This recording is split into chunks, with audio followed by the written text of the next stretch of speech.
Hello guys, it's Zatara, and today we are doing fence and cobble wall and pane and iron bar parkour guide. Yes, I haven't done one of these in a while and you guys seem to love the last parkour guide on ladders. I will make sure I keep providing the most accurate and important information so you guys can become the best parkourers in the world and challenge some of the greats like Dream and myself. I'm kidding. First, we have the common fact that everyone should know. You cannot jump up to a fence or a wall. Do not get trolled. Many people think you can't. You cannot jump up directly. This goes for jumps as well. If you see a fence that's higher than the block you're standing on, you cannot make that jump.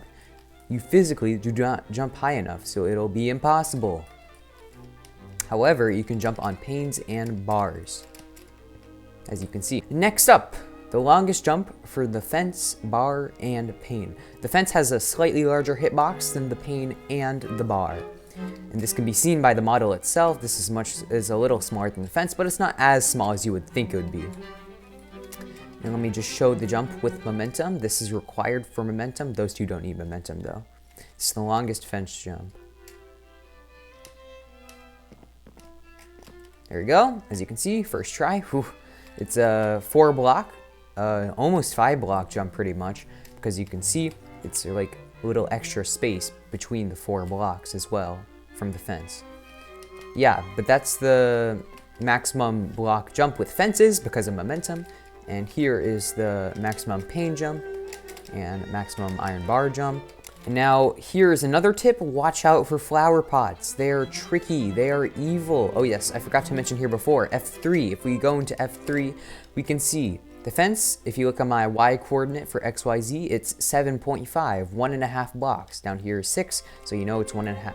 These are 1 block, 6, 7, when I get on the bar. And here, flower pots make this kind of weird. If I shift to the edge of this, you would usually want to shift to the edge of flower pots, but you see I go 7.3750. So for flower pots, you're not trying to jump off at the very end, you're trying to jump off right before the very before the end. You're trying to jump off before of the end. So basically you want to jump off when you're at the end of the high part of the flower pot, which is difficult, so I recommend using F3 for flower pot jumps up. Don't break that. Moving on, we have the Squeeze Neo. I call these Squeeze Neos. As you can see, there's 2 fences here. You can line yourself up. This can be lined up, or you can just use F3 and try and squeeze yourself through. These are why they're called Squeeze Neos. Cobble walls are the hardest. Iron bars and panes are the easiest. Also, iron bars and panes, same hitbox. Fence a little larger, and cobble walls are humongous. So let's see here if I can do it. Just want to line up in the middle as possible, and boom, through it. Also, these have flower pots in them, so I had to be careful not to overshift because I would have fallen off. And these are cobble walls. Now these, they may seem easier since they're bigger, right? You'd think, well, isn't it easier to land on these, Zatara? Right? You'd think it'd be easier to land on these, but even with the bigger hitbox, cobble walls are very, very tall. It says half a block, but this is really like this high. It's like a layer if you look at my crosshair. So this is the longest jump possible with momentum.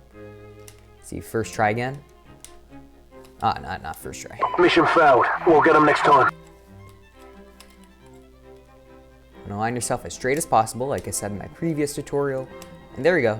As you can see, this is the longest jump. And it may seem easy, but this jump, cobble walls, they're very difficult. Their hitbox is very confusing.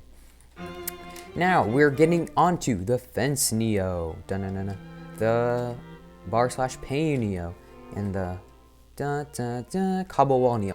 So for the Fence Neo, it's just a pretty straightforward jump. I recommend that the hitbox for these is smaller than you think, so you can get pretty close to a fence while still jumping. And always think that this is smaller than it actually is, because I see many people going like out of their way and doing stuff like that, going like yeet, and just completely messing up. Because the problem here with fences isn't really fences isn't really smacking yourself onto the fence. It's just getting around it. So remember, smaller, but the bars and panes. These can be trippy. Their hitbox is actually further, so think of it kind of like the opposite of the fence. You want to go out more than you previously thought. Because think of it just as a fence Neo, but you have to envision it. Because look, if I get closer, oh well, I did it there again, but if I did it, okay, you can stop making the jump like that. See how I got blocked if I got too close? The problems of being too good at this game. In here we have the Cobble Wall Neo. Now this is one of the harder Neos. Double Cobble Wall is very hard, and triple I don't even think is possible. The parkour community is still trying to figure out if triple Cobble Neo is possible.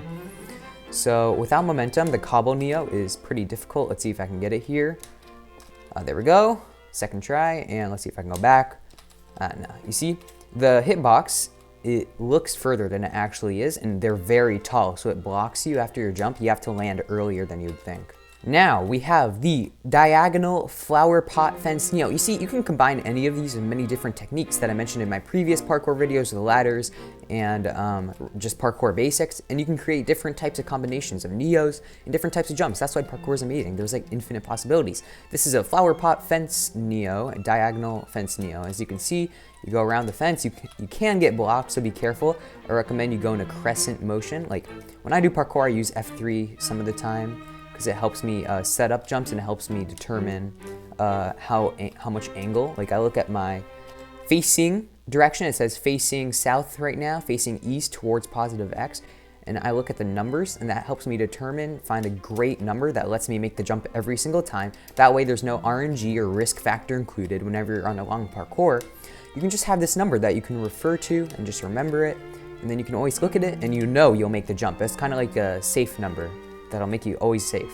Now, another combination, the fence to block jump. Now these, they're pretty straightforward, but they can be trickier if you don't know how to approach these.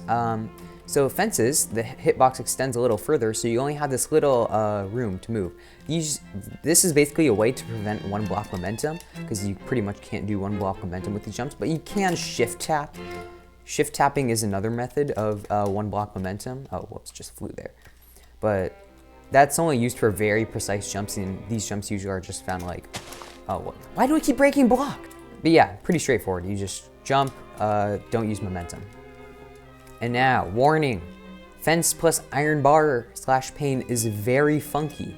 So you know how the fence is 1.5 blocks, right? And you know how this is, how the bar is 1 block, right? Well, let me just try and jump up. Whoa, did you see that? That's amazing. Okay, let's see that again. Look at my Y coordinate now, the XYZ. I'm 1.5 blocks, and this is supposed to be 1 block, right? I only go up 0.5. As you can see here from my model, when I go down, I'm still floating. So basically, the iron bar and the fence are meshing their hitboxes together.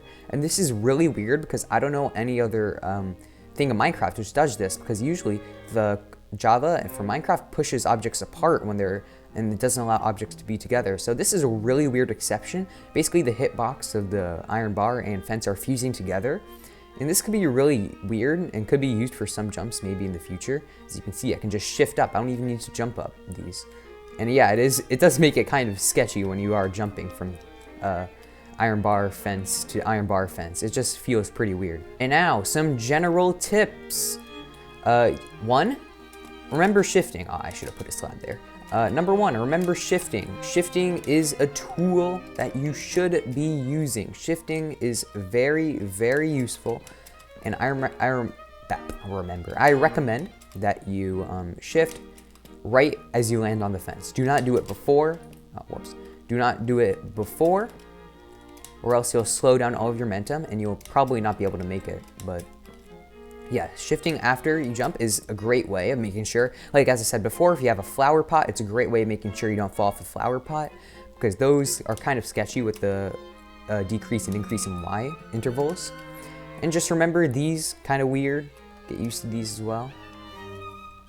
And number 2, use F3. As you can see, this whole video, I think I was stuck in F3 because I use it so often in parkour. It's literally my favorite tool for parkour. It lets you calculate the exact number you need to make a jump, and if you're stuck on one, just find the number that works, and you're pretty much set. You can make that jump consistently, practice it, get it good without F3, and you're gonna become basically Dream in like two weeks. Okay, that's a lie, but you'll make many big steps towards becoming a much better parkourer if you learn to utilize F3 in different coordinates.